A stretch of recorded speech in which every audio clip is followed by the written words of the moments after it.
Hey y'all, this is Andrew the ENTJ with a quick video. Make sure you like, comment, subscribe, click on the notifications bell.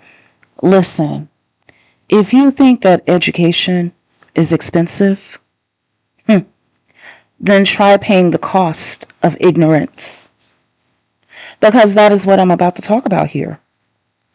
A child has perished due to measles here in the United States, something that the USA had previously eradicated from the land.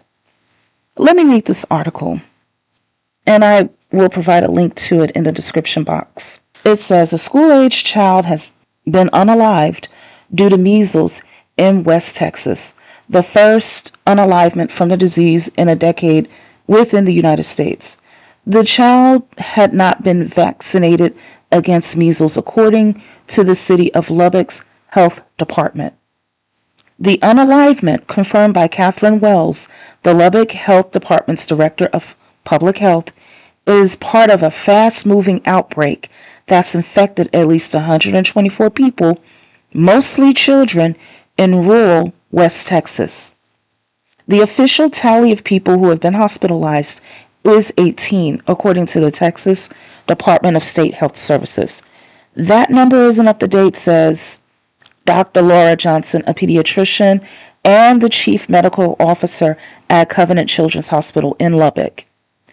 Dr. Johnson said in an email that her team has cared for around 20 children with measles so far. All of those kids, she said, were admitted because they were having trouble breathing. None of them were vaccinated against measles. The article further goes on to say that the outbreak has been limited so far to parts of Texas bordering New Mexico. That state has also, they're talking about New Mexico, has also reported 9 measles cases, but officials have not said whether or not they are connected. This is the first measles unalivement to be reported in the U.S. since 2015, when a Washington woman died. Health officials at the time said she'd likely been exposed at a clinic in a rural part of the state that was experiencing an outbreak. Measles was considered eliminated in the U.S. in 2000 because of widespread use of the measles, mumps, rubella vaccine, known as MMR, according to the Centers for Disease Control and Prevention.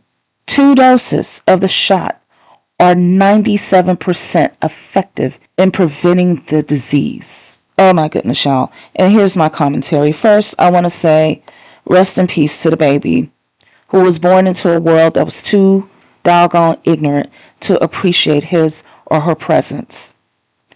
All it would have taken was 2 doses of MMR, and this child would still be alive. And the other children and other people as well would not be in the hospital fighting for their lives. I looked up the price of the shots, and they are going for a little over $25 a dose, y'all. So you need 2 of them. That's about a little over $50. So for the cost of a tank of gas per child, these children could have avoided suffering, and the toddler who was unalived by this very preventable illness could still be here right now.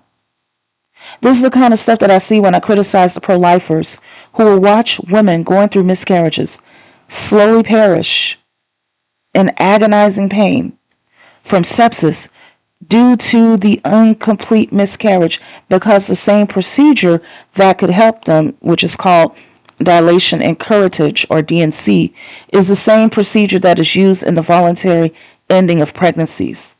Pro-lifers overwhelmingly vote Republican, and y'all, the GOP just passed a bill last night that will cut $800 billion for Medicaid, programs that these children could have gotten MMR shots from at no cost to them. Yes, this is what we're living in right now, y'all. It's okay to preserve the fossil fuel industry, and it's okay to lay off people that work at the CDC, while children are unalived by preventable illnesses. There's a cost to everything. When we as a society invest in education, then we can prevent these kinds of things from happening where children are being unalived by preventable illnesses. In this very country that had USAID, an agency going out and helping other people in different parts of the world eradicate preventable illnesses from their population. There is a cost to everything. Even though they're claiming to save money, either way you're going to pay a cost. Either you pay to educate the people and invest in their viability, or otherwise you pay the price of ignorance. So that's all I have to say for now. Rest in peace to the child and my condolences to the family.